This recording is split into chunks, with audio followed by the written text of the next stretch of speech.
अगर आप UGC net की तैयारी कर रहे हैं या फिर यूजीसी नेट की तैयारी के बारे में सोच रहे हैं तो ये वीडियो आपके लिए है।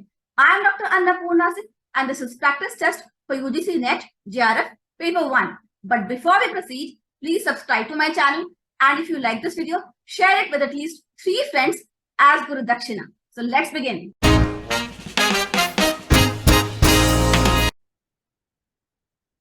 Question number 1. Level C of the effectiveness of communication is defined as A. Channel noise, B. Semantic noise, C. Psychological noise, or D. Source noise. The correct option is C. Channel noise. And let me explain what all of these terms means. Channel noise, that is a random disturbance of useful information, signal in a communication channel. तो जब communication channel में कोई disturbance होता है उसको level C of the effectiveness of communication या channel noise कहते हैं कि जो मीडियम ऑफ कम्युनिकेशन है, जो चैनल है, उसमें कोई दिक्कत है। Semantic noise, it occurs when the intended meaning of the message become distorted due to misunderstanding और ऑफ लैंग्वेज और symbol used by the sender and misunderstanding on the part of the receiver. तो जब कोई sender कोई language या symbol use करता है और उस का गलत मतलब निकाल लिया जाता है तो वो भी नॉइज है, वो भी अनवांटेड डिस्टर्बेंस है, तो उसको कहते हैं semantic noise. Psychological noise, when the disturbance or a disruption in communication happens because of preconceived psychological notions of the listener or the receiver, it is called psychological noise. तो कभी कभी जब communication हो रहा होता है और जो सुनने वाला है उसके दिमाग में पहले से कुछ वहम बैठे हुए हैं और उसकी वजह से जो आप बोल रहे हैं उसका सही मतलब वो नहीं निकाल पा रहा है, तो पहले से कोई डिस्टर्बेंस दिमाग में है तो आप जो भी बोलेंगे उसका सही मतलब वो निकाल ही नहीं पाएगा, तो उसको कहते हैं साइकोलॉजिकल नॉइज। नॉइज का मतलब होता है डिस्ट्रप्शन या डिस्टर्बेंस इन कम्युनिकेशन, चाहे वो किसी भी तरह का हो, ठीक है। और source noise, as the word indicates, the noise or disturbance at source, that is the noise or disturbance or communication barrier which is on the part of the sender. तो वो डिस्टर्बेंस कम्युनिकेशन में, ये वो communication वाले जो sender में ही है, जो आप ठीक से सब बोल नहीं पा रहे हैं, उसको सोर्स नॉइज कहते हैं, ठीक है। तो level C of effectiveness communication A, channel noise. Question number 2. A teacher will become an effective communicator if he or she uses instructional aids. Okay. He or she helps students get meaning out of what he or she teaches. Correct.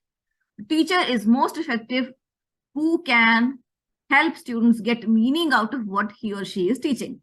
Then he asks questions in between teaching, that is important. She helps students get correct answer to questions on the topic. All of them are correct, but B is the most precise answer. तो कौन सा teacher है जो effective communicator हो सकते हैं? वो teacher जो कि आप कुछ जो पढ़ाते हैं स्टूडेंट्स को और स्टूडेंट्स उनका अर्थ खुद निकालना सीखें, तो वो होगा इफेक्टिव कम्युनिकेटर, की जो टीचर समझाना चाहते हैं स्टूडेंट उनका मतलब समझे, उसका ध्येय समझे, ठीक है। तो बी सबसे उत्तर। बाकी इंस्ट्रक्शनल एड्स का इस्तेमाल करें, स्टूडेंट से बीच बीच में सवाल पूछते रहें और स्टूडेंट्स को सही उत्तर तक पहुंचने में मदद करें, ये सभी इंपॉर्टेंट है। लेकिन जब तक जो अध्यापक है, वो जो पढ़ा रहे हैं, उसका सही अर्थ स्टूडेंट निकालने में अगर समर्थ है तो वो अध्यापक जो है वो इफेक्टिव कम्युनिकेटर नहीं है। इसलिए बी सबसे सही उत्तर है। ही और she help students get meaning out of what he or she teaches. Okay. Question number 3.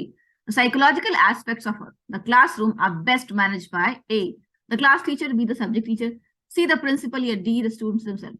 The correct option is the class teacher, because the class teacher is the one who knows all about students. She or he maintains a record of students, about marks, and how every student is different from the other. Though he knows all about the class, he is a specialist of the class. तो psychological aspect जो होता है, psychological aspect मतलब आपके कि students के दिमाग की जानकारी, कि कौन सा स्टूडेंट कितना परफॉर्मेंस कर सकता है, कौन सा स्टूडेंट बेटर कैसे समझ सकता है, कौन सा स्टूडेंट की क्या कैपेसिटी है, तो ये एस्पेक्ट जो है वो क्लास टीचर ही बेस्ट जानता है। प्रिंसिपल तो बेचारा, उसको सारे बच्चों की कभी पता नहीं होती, क्योंकि प्रिंसिपल काफी डिस्टेंट एक रिलेशनशिप होता है स्टूडेंट और टीचर का। और सब्जेक्ट टीचर जो होता है वो सिर्फ एक सब्जेक्ट के बारे में जानेगा, और स्टूडेंट खुद तो नाबालिग होते हैं, तो क्लास टीचर ही बेस्ट जानते हैं कि हर स्टूडेंट की क्या कैपेसिटी है, उसका क्या साइकोलॉजिकल एस्पेक्ट है। Question number 4. Communication in the class fails because, class में कम्युनिकेशन क्यों फेल हो जाता है? The students are inattentive? No. The teacher is monotonous in delivering the message? Yes. कि अगर बहुत बोरिंग तरीके से बताया जा रहा है तो कम्युनिकेशन फेल होगा ही। The students have no interest in the lesson being taught. If the teacher is effective, the student, even if they have interest or no interest, the teacher can generate interest.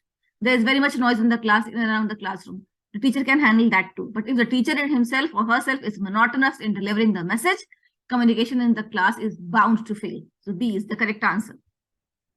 Question number 5. Which of the following will make communication more effective? Cracking jokes in between? Yes. Using multi-sensory appeal? Yes. Speaking with high authority? Yes. Telling what is useful to the listener. So we have to pick only one here. So the most appropriate answer is B. Using multi-sensory appeal. So sometimes you can do crack a joke. Sometimes you can ask a question. Sometimes you can get the students to do an activity. So a combination of all of this will make communication more effective. So using multi-sensory appeal.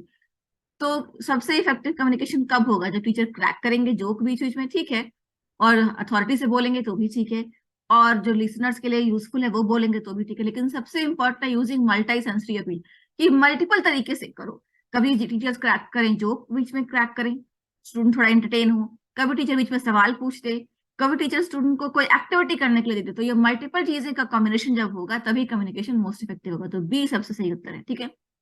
और इन सभी प्रश्नों में क्या है कि सभी उत्तर mostly सही है, लेकिन आपको सबसे सही उत्तर जो है वो चुनना होता है, क्योंकि कोई एक ही चुनना है। क्वेश्चन 6, ठीक है। The facial expression of students relate to which element of communication process? Message, receiver, channel या sender? Correct answer is message. The facial expression of students give you a message. तो स्टूडेंट के जो चेहरे के जो भाव भंगिमा है वो क्या होता है? मैसेज होता है, रिसीवर होता है, या चैनल होता है, या सेंडर होता है? सही उत्तर है मैसेज। स्टूडेंट के चेहरे के जो भाव है आपको एक संदेश देते हैं, तो मैसेज 6A, ठीक है। Question number 7. Which group of communication aspects does not disrupt the communication process in the class? तो इनमें से कौन सा कम्युनिकेशन एस्पेक्ट है जिससे कि क्लास का कम्युनिकेशन डिसरप्ट नहीं होगा? Reversing, evaluating, focusing, evaluating, focusing, illustrating, evaluating, focusing, exaggerating, focusing, illustrating, exaggerating. Correct answer is D, focusing, illustrating, exaggerating. So first you have to focus on one point, then you have to illustrate it using pictures or using your own expressive language. You have to illustrate it, elaborate it, and then you have to exaggerate it. बढ़ा चढ़ा के बताना है। तो पहले आप किसी चीज पर ध्यान केंद्रित कीजिए कि आज का ये टॉपिक है, फिर आप उसको समझाइए, उसको इलास्ट्रेट कीजिए फोटो से, इमेजेस से, या अपने ही हाव भाव से उसको बताइए, और फिर उसको एग्जैजरेट कीजिए, थोड़ा उसको बढ़ाइए, थोड़ा हाइप क्रिएट कीजिए। तो इससे जो है कम्युनिकेशन परफेक्ट होगा क्लास में। डी सही उत्तर। Question 8. Which of the following will not hamper effective communication in the classroom? A lengthy statement, it will hamper classroom effective communication. An ambiguous statement, ambiguous means not clear, this will also hamper effective communication. A precise statement means an exact statement, this will not hamper effective communication in the classroom. And D, a statement that allows the listener to draw his or her own conclusion, this may or may not hamper. This is not the correct answer. C is the correct answer. A precise statement, an exact statement when made will never hamper effective communication in the classroom. तो लेंदी statement हो या ambiguous हो, unclear statement हो, या statement जो कि सामने वाले पर निर्भर करता है कि वो क्या कंक्लूजन इसका निकालता है, ये एक इफेक्टिव कम्युनिकेशन नहीं होता है। इफेक्टिव कम्युनिकेशन होता है अ प्रिसाइज स्टेटमेंट, मतलब एग्जैक्ट स्टेटमेंट। सी सही उत्तर है, ठीक है। Question number 9. Which of the following cannot be a good way in promoting literacy among villagers? अब गांव वालों को पढ़ाना है, तो इनमें से कौन सा है जो कि सही तरीका नहीं होगा गांव वालों को पढ़ाने का? डिमॉन्स्ट्रेटिंग, उनको दिखाना, करके दिखाना, रीडिंग एंड राइटिंग, लिखना पढ़ना, providing material on TV and film projector, की फिल्म के माध्यम से दिखाना। तो ये तीनों ही सही है। जो सही नहीं है वो है लार्ज ग्रुप डिस्कशन, मतलब 50 आदमी बैठे हैं उसमें आप ग्रुप डिस्कशन करा रहे हैं, तो उससे प्रौढ़ शिक्षा जो गांव में है वो सही नहीं हो पाएगी। आपको करके दिखाना होगा, लिखना पढ़ना होगा, टीवी और फिल्म के माध्यम से ज्यादा सही। Large group discussion cannot be a good way in promoting literacy among villagers. Okay. Question 10. A person raising a hand to get a chance to speak is an example of A, modifier, B, emblem, C, regulator, or D, display. Emblem means a symbol that he or she wants to speak. तो अगर आप हाथ उठाते हैं तो वो एक symbol है, वो एक चिन्ह है, और चिन्ह को कहते हैं B, emblem. Emblem B is the correct answer. आशा है आज जो हमने डिस्कस किया वो आपको समझ में आ गया होगा। In case you have any doubts, please let me know in the comments below. Let's see you again in my next practice test. Thank you.